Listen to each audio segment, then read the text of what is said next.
যাদের বাড়িতে ঘি তৈরি হয় তারাই শুধুমাত্র এই রান্নাটা করতে পারবে। দেখে হয়তো বুঝতেই পাচ্ছেন যে কি রান্না করছি, আবার অনেকে বুঝতেও পারবেন না। আগেই বলেছি যাদের বাড়িতে ঘি তৈরি হয় তারাই রান্নাটা করতে পারবেন। সামান্য পরিমাণ সাদা তেল গরম করে কিউব করে কেটে রাখা পেঁয়াজ আর ক্যাপসিকাম দিয়ে দিলাম, দিয়ে বেশ খানিকক্ষণ মতো ভেজে নিচ্ছি। বেশি লাল করে ভাজবো না। এবার এর মধ্যে দিয়ে দিচ্ছি 4-5টা চেরা কাঁচা লঙ্কা। কাঁচা লঙ্কা দেওয়ার পর আরও বেশ খানিকক্ষণ মতো ভেজে নিচ্ছি।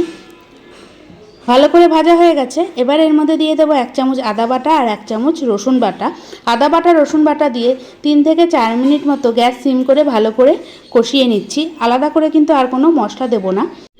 এইভাবে চাচি রান্না করে দেখতে পারেন, রুটির সঙ্গে খেতে খুবই ভালো লাগে। এমনিতেই চাচি গরম ভাত মুড়ি দুটোর সঙ্গেই খেতে খুবই ভালো লাগে, কিন্তু এইভাবে রান্না করে রুটির সঙ্গেও খেতে ভালো লাগবে। আর কাদের বাড়িতে ঘি তৈরি হয় তারা কিন্তু অবশ্যই কমেন্ট করে জানাবেন। এবার দিয়ে দিলাম 1 চামচ হলুদ গুঁড়ো, স্বাদ অনুযায়ী লবণ, তারপর দিয়ে দিচ্ছি সামান্য পরিমাণ লঙ্কার গুঁড়ো, দিয়ে আরও বেশ খানিকক্ষণ মতো কষিয়ে নিচ্ছি।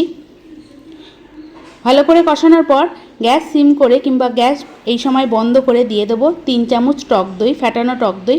টক দইটা দেওয়ার সঙ্গে সঙ্গে খুন্তিটা খুব ভালোভাবে চালিয়ে যেতে হবে, না হলে টক দই ফেটে যেতে পারে। এই সময় গ্যাসের আঁচটা একদম সিম করা আছে। প্রায় 2 থেকে 3 মিনিট মতো দই দেওয়ার পর খুব ভালো করে নাড়াচাড়া দিয়ে এর মধ্যে দিয়ে দেবো সেই চাচি।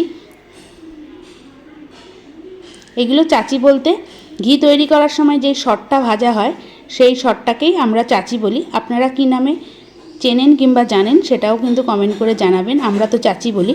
এবার চাচিটা দিয়ে পরিমাণ অনুযায়ী খুব ভালো করে মশলার সঙ্গে কষিয়ে নিচ্ছি।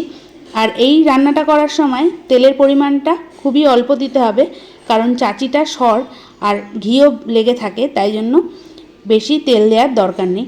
মশলার সঙ্গে চাচিটা দিয়ে প্রায় 2 থেকে 3 মিনিট মতো নাড়াচাড়া করে এর মধ্যে দিয়ে দেবো পরিমাণ অনুযায়ী জল।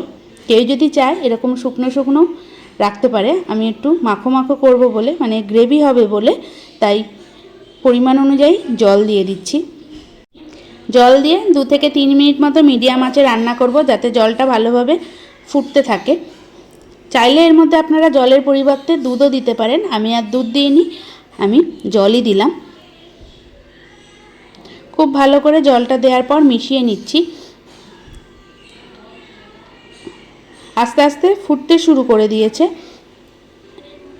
আরও কিছুক্ষণ মতো ফুটিয়ে এর মধ্যে দিয়ে দেবো স্বাদ অনুযায়ী চিনি। চিনি দিয়ে খুব ভালো করে মিশিয়ে নিচ্ছি। আর এই রান্নাটা আপনাদের কাছে হয়তো নতুন লাগতে পারে, খেতে কিন্তু দুর্দান্ত লাগে, বারবারই এক কথা বলছি।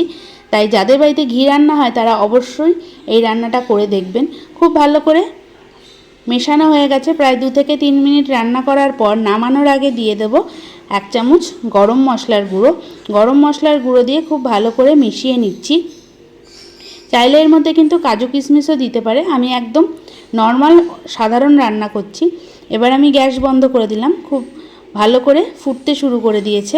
তাহলে তৈরি হয়ে গেল চাচি দিয়ে রুটি খাওয়ার জন্য এক অসাধারণ তরকারি। অবশ্যই রান্নাটা করে দেখতে পারেন, খেতে দুর্দান্ত লাগে।